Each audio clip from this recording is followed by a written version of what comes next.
Welcome to a new Daily Top Askreddit video. Today's topic. What are some really dangerous things most people don't realize are dangerous? A few inches of moving water over a roadway. And while a few inches is usually fine, you can't be sure it's actually a few inches. A road can be completely washed out and look like a relatively minor flood. Fun story. When my dad was younger, one of his uncles told him never to drive into water a mule wouldn't cross. A few years later he was trying to decide whether to cross a flooded road and remembered that conversation. He saw the next day that the road had completely washed out. He told his uncle about it, and apparently his uncle was drunk and didn't even remember saying it. Lol. Oh hell, Ricky, I was high when I said that. Totally agree, but both moving water and still water on the road can be very dangerous.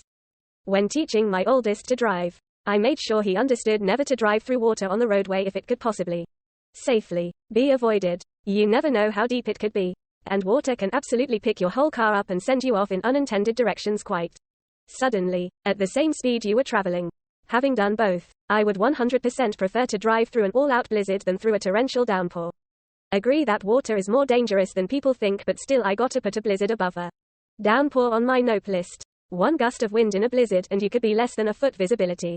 Your car can be entrenched in snow. You can lose traction at much slower speeds. And the real threat is immobilization if the weather is below freezing.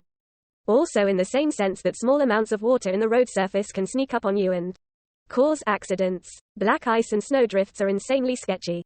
I've seen a snowdrift maybe 3 feet into the lane on the interstate send a semi flying into the middle ditch. Aside from heavy flooding, I would definitely take a rainstorm over a blizzard.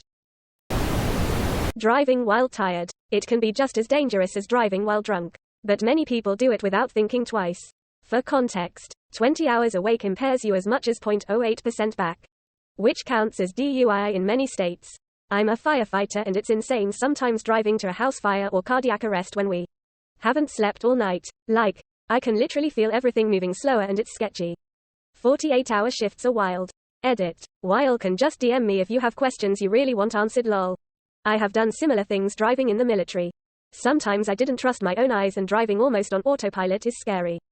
Having to blink extra hard every few seconds, crazy. A lot of people end up with liver failure from overusing Tylenol. It's not harmless, don't treat it like Skittles. Acetaminophen poisoning is so bad that our school gave us a PSA on OTC medications that contain it. And to always check the drug ingredients to make sure you don't consume too much. I took too much Percocet once when I had a very painful pinched nerve.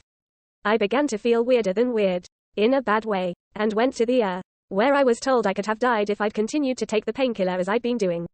I did not know until then that Percocet is mostly Tylenol with just a little bit of narcotic. And it's not the narcotic that could have killed me.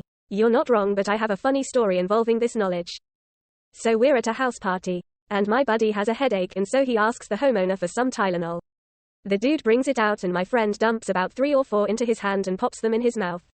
Jaws dropped all across the room. Everyone was like, whoa man, what are you doing? Don't you know that stuff can cause liver damage? What are you, crazy? Meanwhile I look around the room and there's people sniffing coke, blacked out drunk, people popping Xanax, snorting heroin, popping e-pills, even a few dudes on acid. And my buddy and I just look at each other like, are these guys deadass? All these deadly drugs and they just freaked out over 1 or 2 Tylenol over the recommend dosage. I still laugh about it to this day. Such an odd fucking situation. Just FYI, alcohol makes acetaminophen 4x worse for your liver. So if you've been drinking, multiply however much you are taking by 4 to get a more accurate idea of the damage you are doing.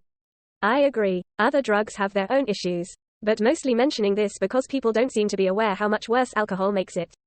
People talking about Tylenol overdosing always makes me think of a scene from Scrubs. Drive. Cox. Did you actually just page me to find out how much Tylenol to give to Mrs. Lensner, J.D.? I was worried it could exacerbate the patient's drive. Cox. It's regular strength Tylenol. Here's what you do. Get her to open her mouth, take a handful, and throw it at her. Whatever sticks, that's the correct dosage. Edit. To the people correcting me, you are half right. The original bit is from S01E01 and it is with Tylenol. There is a callback to this bit in S08E19, the canon finale, with ibuprofen. Even a few dudes on acid. Literally the safest drug mentioned. Tailgating at 70 miles per hour. Edit. Thank you Redditors for the overwhelming response and for the anonymous gold. To be honest, this thread moved to the left lane for passing discussion. It wasn't the goal of my response. My response is more about how a tailgater will dramatically increase the risk of an accident versus being patient and sharing the road with others. 100% of accidents are when two objects want to occupy the same space. And the logic of getting closer to the object in front of you at relatively high speed seems illogical to me. The way some people drive makes me really hate driving. I always point out bad drivers to my kids and why it's bad driving, so hopefully they're not one of them when they're older. I don't know what has happened within the last 5 to 10 years. But it definitely seems like more people are driving like assholes now. It's rare for me to see someone actually stop at a stop sign. I'd even settle for a rolling stop where the person slows down a lot. But even that is asking too much apparently. Like just straight up slightly slow to sling around a turn. It's rare for me to see someone actually stop at a stop sign. I see people literally blast through them. I mean tap the brakes just slightly and then speed up.